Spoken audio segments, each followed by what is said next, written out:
அனைவருக்கும் வணக்கங்கள். நாணயங்கள் சேகரிப்பாளர்களுக்கு ஒரு நாணயமான பதிவு. இன்றைக்கி ஒரு சத்ரபதி சிவாஜியை பற்றி ஒரு நாணயம். இதுவும் அவருடைய நாணயம்தான். இது வந்து 100 rupees, 50 rupees, 2 rupees. 100 rupees, 50 rupees, 2 rupees. 1999 வருஷம் வெளியிடப்பட்ட ஒரு நாணயம். நான் வாங்கினது 2000. சென்னையில் தான் வாங்கினேன். ஸ்ரீ வைஷ்ணவா காலேஜ் எக்ஸிபிஷனில் வாங்கினேன். கமாமினிட்டி காயின்ஸ் 1999.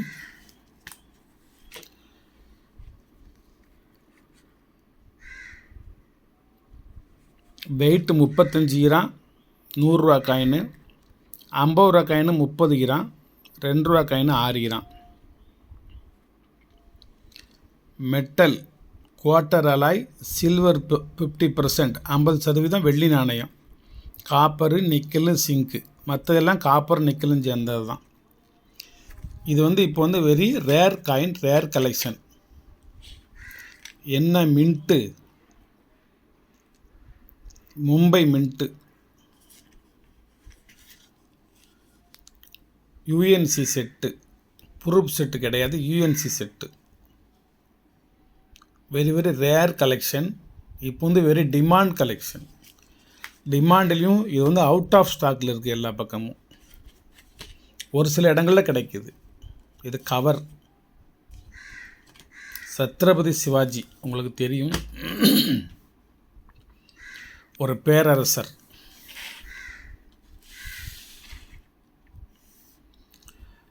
மகாராஷ்டிரா மாநிலத்தை சார்ந்தவர். போஸ்லே அப்படிங்கிற ஒரு மராத்திய வம்சத்தை சார்ந்தவர்.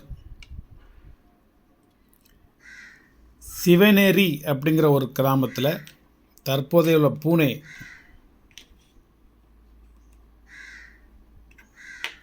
மகாராஷ்டிரா மாநிலத்தில் பூனே, 1630 பிப்ரவரி மாதம் 19 பிறந்தார். நம்ம தமிழ்நாட்டில் வந்து இவரை சத்ரபதி சிவாஜி அப்படின்னு அவர் அழைப்பாங்க. 1680 ஏப்ரல் 3 5 அவருடைய இறப்பு சொல்லப்படுகிறது. ஏற்கனவே சொல்லியிருக்கேன், போஸ்லே அல்லது நம்ம சொல்கிறது போன்ஸ்லே. ராய்காட் அப்படிங்கிற கோட்டையில் 1674 ஜூன் மாதம் 6 தன்னை மன்னராக முடிசூட்டு கொண்டார். தந்தை பெயர் சாகாஜி போஸ்லே, தாயார் பேர் ஜீஜாபாய். மதம் இந்து. மகன் சம்பாஜி. இன்னொரு மகன் 1ஆம் ராஜாராம்.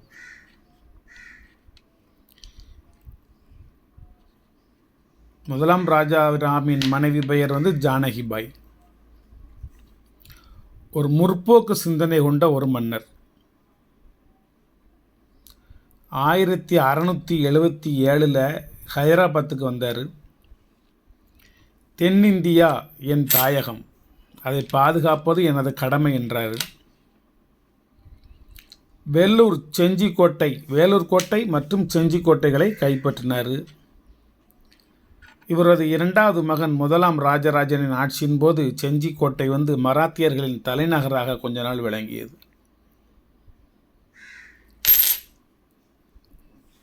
இதுதான் அந்த சத்ரபதி சிவாஜியினுடைய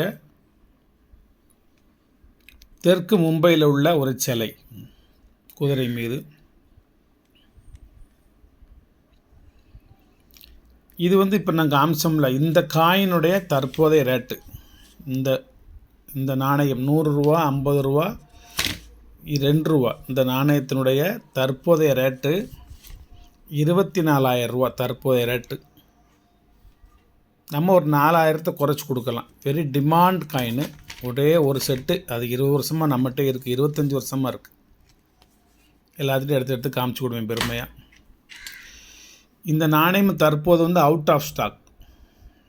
வலைத்தளங்கள்லையும் வாங்க முடியலை. அதுக்காண்டி இந்த இதை எடுத்து வச்சேன், இந்த கிரீன் ஷாட்டை.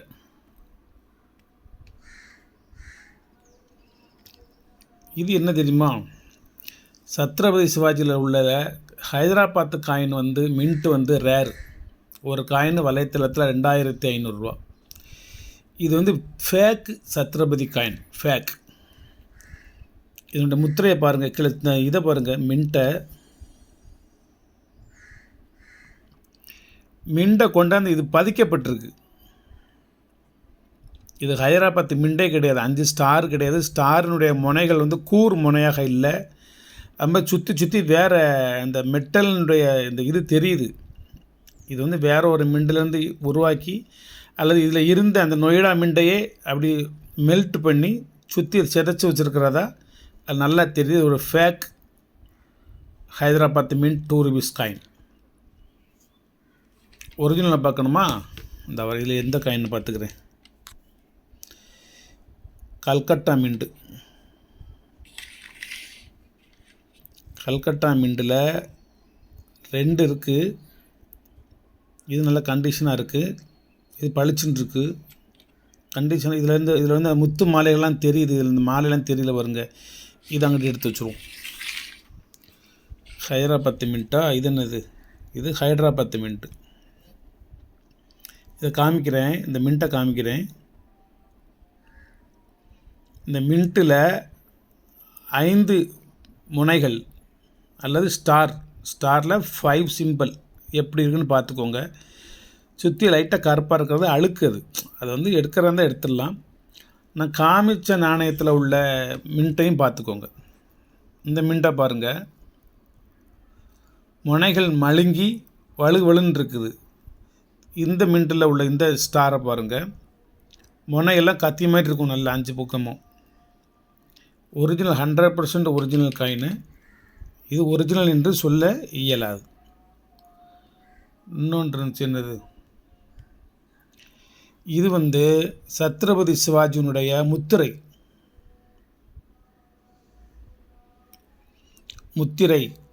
அதிகாரப்பூர்வ ஆவணங்களுக்கு உண்மைத்தன்மையை வழங்குவதற்காக சத்ரபதி சிவாஜியால் உருவாக்கப்பட்ட அரச முத்திரை.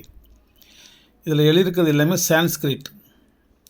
கீழே எழுதியிருக்கு பாருங்க, facsimile of Shivaji seal enlarged 2.25 times the actual size. இதான் அந்த சத்ரபதி சிவாஜியினுடைய முத்திரை, அரச முத்திரை. இது ஹைதராபாத் மின்ட் வச்சுருக்கேன்னா, இது கல்கட்டா மின்ட் வச்சுருக்கேன்னா, இது அடுத்த நான் வரும்.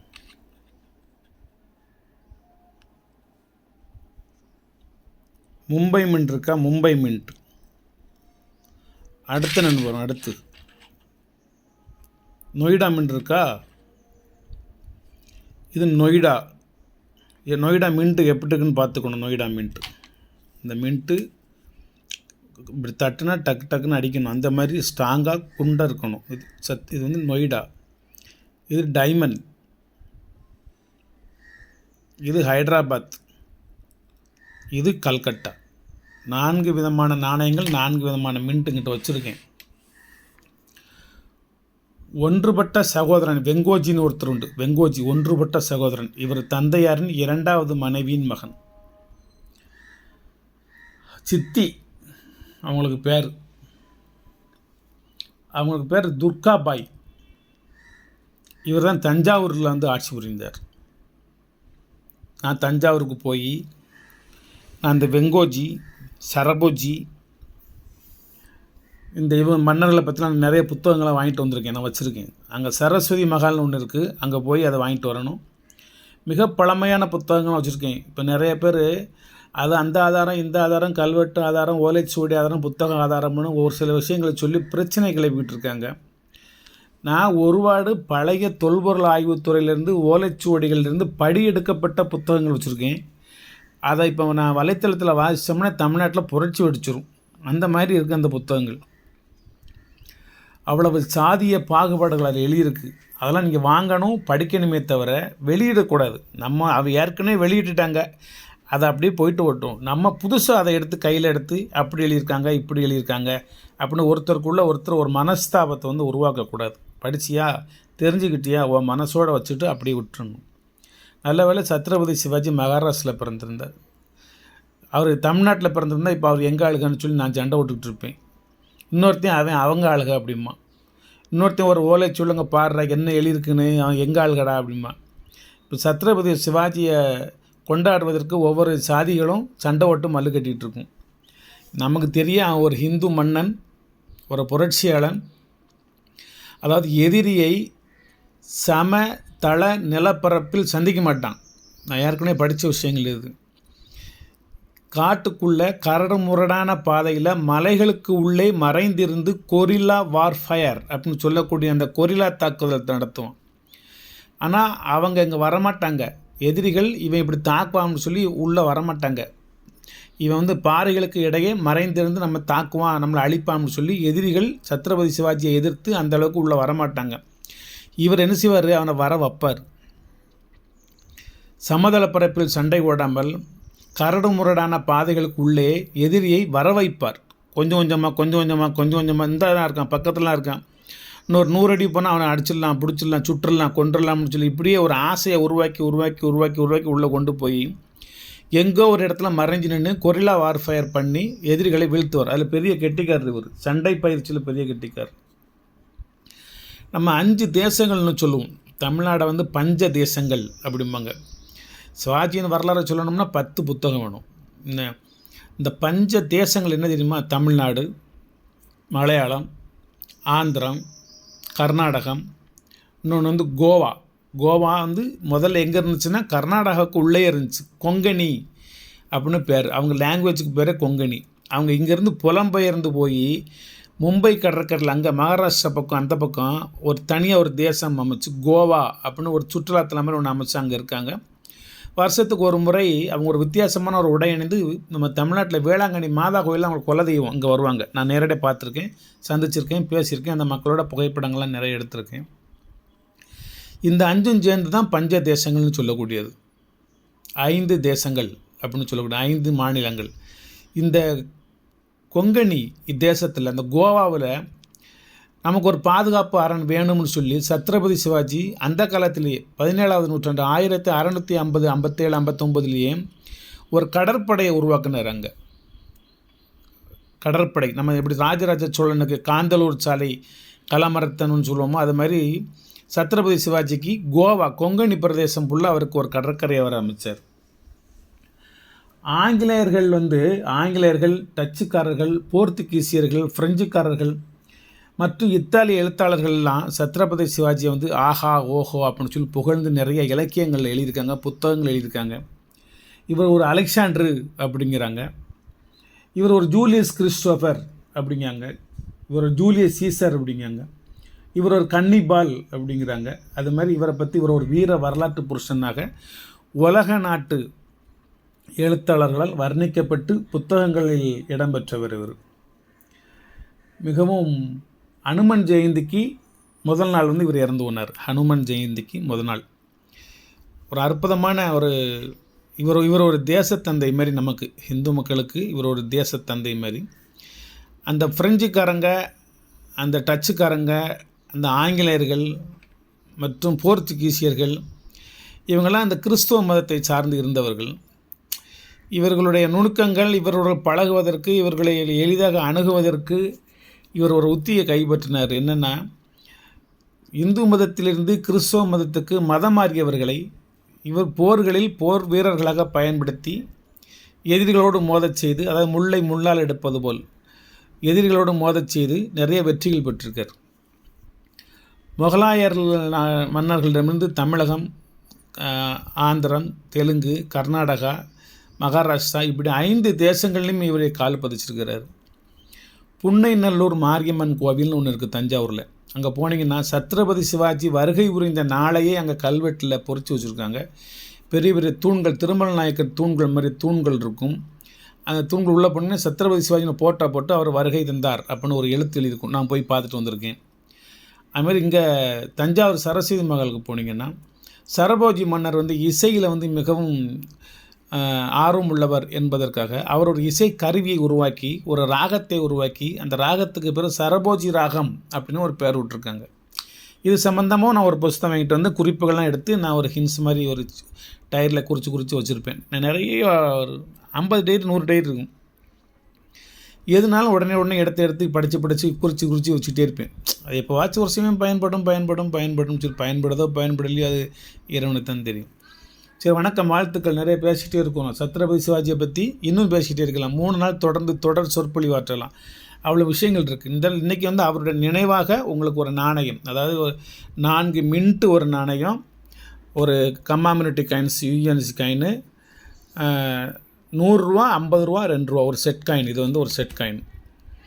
இது வந்து 20,000 ரூபாய்க்கு குறைஞ்சி தர முடியாது, அவ்வளோ ரேட்டு. அது வந்து ஒன்று தான் கண்ணுன்னு இருக்குது.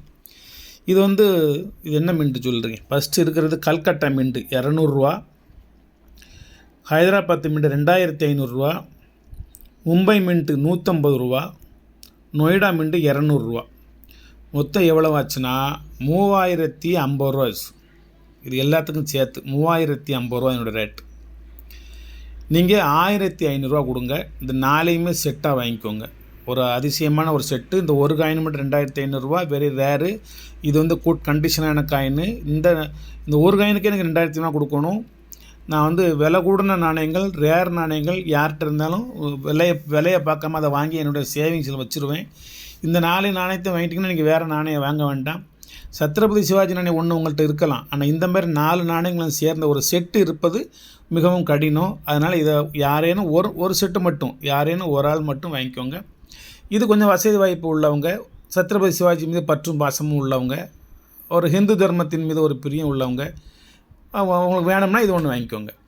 வாழ்த்துக்கள். சப்ஸ்கிரைப் பண்ணுங்கள், ஷேர் பண்ணுங்கள், லைக் பண்ணுங்கள், கமெண்ட் பண்ணுங்கள்.